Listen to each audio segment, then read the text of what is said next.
Como que seriam esses exercícios mentais? Como é que funciona isso, assim? Um exemplo. Você lembra do Gênios, do jogo da estrela que acendia uma luzinha, luzinha, apagava e... Memorizar, Isso. jogo da memória. Esse trabalha a atenção, por exemplo. Por quê? Porque você tem que prestar atenção na sequência. Quando você recebe uma numeração, uma sequência numérica, e você tem que falar de novo aquela sequência, você está trabalhando memória operacional. De trás para frente, memória operacional. Quanto você tem hora para clicar nas coisas, você trabalha o controle inibitório.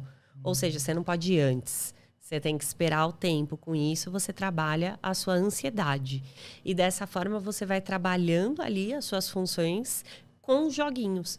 Então, é igual um joguinho de computador, né? Só que um jogo feito por neurocientistas com validação científica, então muito estudado, muito validado em vários países diferentes para que você melhore o seu desempenho cognitivo. Legal. Quando a gente joga jogo da memória, parece bobeira, mas você está treinando memória. Quando você está fazendo café, você está treinando planejamento, porque tem sequência, começo, meio e fim. Então, na verdade, manter esse movimento também é uma espécie de exercício, né? E a diferença, só um minutinho.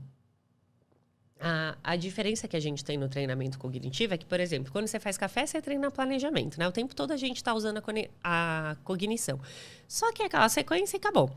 No treinamento cognitivo, conforme você vai evoluindo, ele vai aumentando o nível, igual um jogo normal.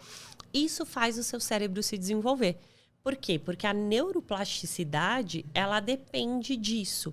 Né? Tanto que pessoas com alto QI, elas têm áreas cerebrais maiores no exame de imagem, porque elas desenvolvem mais.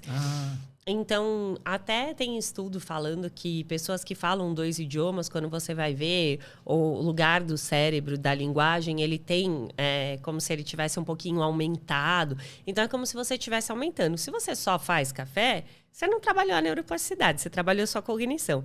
Mas no treinamento cognitivo, você vai fazer café, depois você vai fazer café com leite, aí depois você vai fazer café com leite com chantilly, aí depois você vai colocar um blueberry, e assim você vai criando, e aí você aprende a planejar, né? Isso. E sempre no seu limite. E o que é mais legal é que, como cada ser é único e individual, o treinamento ele vai, na verdade, olhar para isso. Então, o tempo todo ele vai se adaptar a você propriamente. Então, eu errei 2 vezes com 6 números. Aí ele vai reduzir para 5.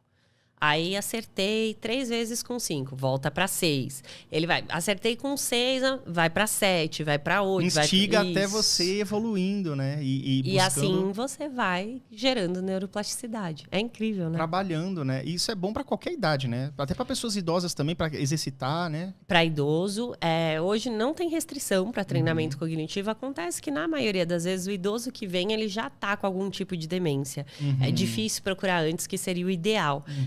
Para todas as crianças, e muita gente busca quando quer aumentar a performance. Então, concurseiro, vestibulandos, muito empresário, vem por causa de... Mas é bom para a população geral. Tanto que em alguns países, o treinamento cognitivo faz parte da grade escolar.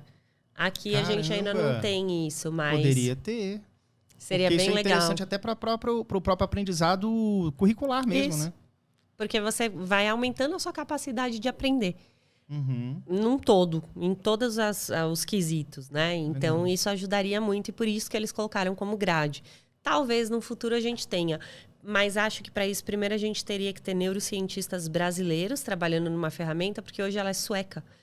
Então, a gente paga ela em dólar, e talvez para as escolas não particulares colocarem isso, ou até as particulares, né? Os pais falam, nossa, mas não, vou ter que pagar mais tanto de mensalidade só para o meu filho fazer não sei o quê.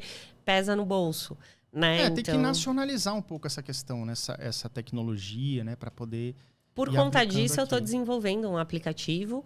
A gente já fez alguns testes. Legal. Mas ele está numa atualização, porque eu quero trazer isso de graça. Eu quero que todo mundo possa baixar. Fiz, lógico, olhando para o treinamento cognitivo. A única diferença é que essa validação científica eu vou precisar que alguém patrocine. Alguém vai ter que entrar aí, ó, gente. Ó, cola aí no projeto dela que é bom, viu?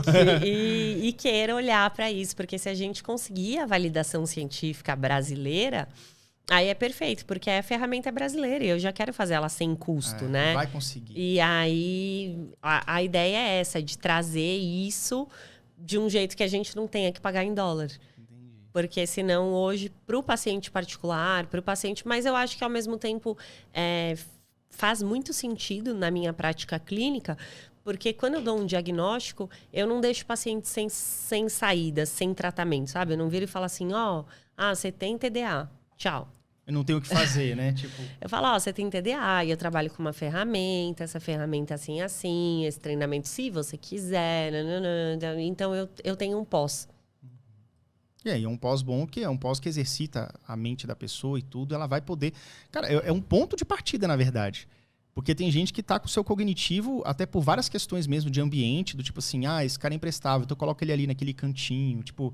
Acaba não exercitando, uma bola de neve negativa, assim. Aí né? tem gente que faz muita repetição no trabalho, né? Tem muito trabalho repetitivo, que não te exige muito, né? Eu assim, acho muito ruim isso. Eu vejo todo dia, eu chego, eu faço a mesma coisa. Então, assim, eu não treino outras habilidades. E, de certa forma, no treinamento você treina todas. Então, você vai exercitar áreas que não fazem parte do seu dia a dia. E isso é muito legal.